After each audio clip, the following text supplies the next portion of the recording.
Well, we're near the end of June 2022. It really is the midway point. Hard to believe.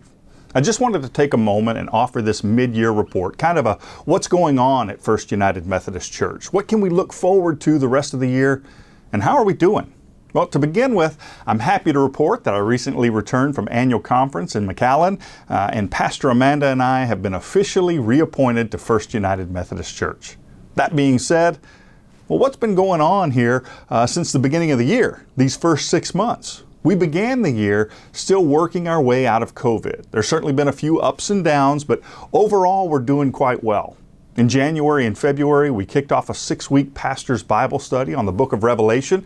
I know, figured we'd start off with something light. I think we had 65 participants, and that kicked off some other lay-led Bible studies that carried us through Lent and Easter. Now, Pastor Amanda is starting a 7-week women's Bible study on how to read and understand the Bible. She's leading one of those sessions at the Victoria Public Library, and that session is full. And the amazing thing is that all but one of the people who registered are from outside the church. She's also, of course, going to offer the Bible study here at the church on Wednesday evenings for church members. Now, looking ahead, I plan to lead a 4-session discussion on human sexuality starting in August. That'll be followed by a study on sacraments and discipleship in the fall. In February, almost forgot to mention this. In February, we held a women's conference that was a huge success, and it prompted an expansion of our women's ministry throughout the church. It was wonderful. Now, as far as attendance goes, we're not exactly what I'd call consistent yet. But some of that's due to normal spring activities, such as graduation and other events going on, of course, the beginning of summer. But we're moving in the right direction. We continue to see new faces among our attendees each week, and our contemporary Ignite service has pretty much doubled in attendance. Our traditional services, they're not too far from where we were before COVID, but I'm hoping to break through those pre-COVID numbers by the end of the year. In fact, I believe we can get to around 200 in traditional worship by year end. We've welcomed 16 new members so far this year, celebrated 3 baptisms. You guys too, this church has been faithful in your prayers, presence, service, and generous in your giving. Giving has been in line with our expenses thus far. Of course, we're going into the summer where we often see a bit of a drop in giving, but I'm confident that the generosity of the faithful, that's going to continue. Not to mention the fact that in addition to keeping up with our expenses, we've paid off one of our loans and paid for a full renovation of both playgrounds at the Children's Ministry Center. That's no small feat.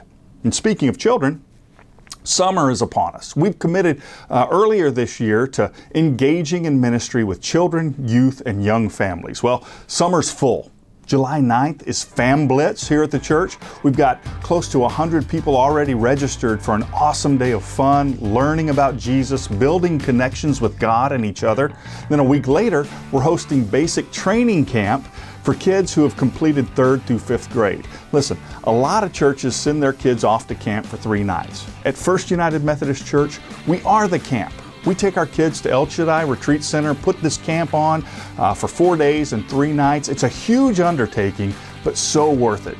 I went for the closing ceremony last year and then immediately committed to the entire camp this year. That being said, I also committed to take a week vacation immediately following the camp. Now, our youth are not going to a summer camp. They're headed out on a mission trip. They're headed to Arkansas. They could have taken a vacation or just decided to hang out during the summer, but these 18 youth have been working. I mean, working to earn the opportunity to go be the hands of Christ to a community that needs them. You've heard me brag on the growth of our youth group and our children's ministry, but instead of bragging on the growth in their numbers, today I want to let you know that they're growing in their faith and in their commitment to God through their service and witness.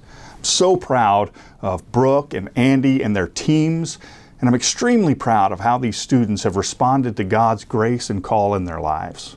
A few other things that I want to let you know about. And by the way, I know that there's going to be many things that I just can't get to in this video, so my apologies to all the different ministries and committees that are doing extraordinary work. The growth that we're experiencing and the impact that we're making simply wouldn't be possible without you.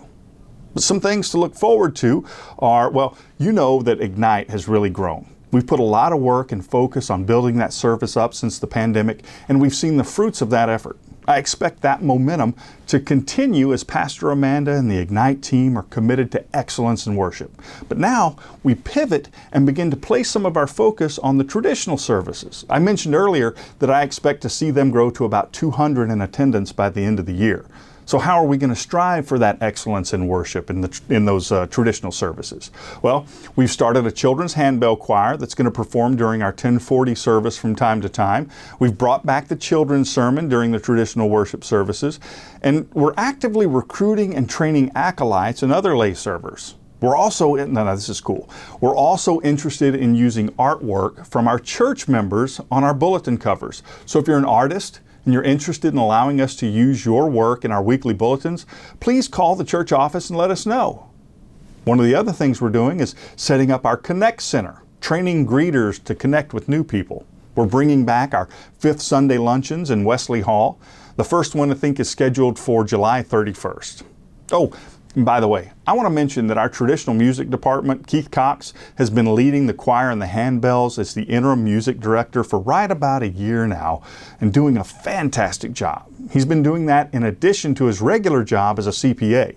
Now, there's several other things going on here and being implemented at First Methodist this summer and throughout the fall, but the truth of the matter is, there's still simply no substitute, no matter what kind of fancy social media posts we come up with or how many likes or shares we get.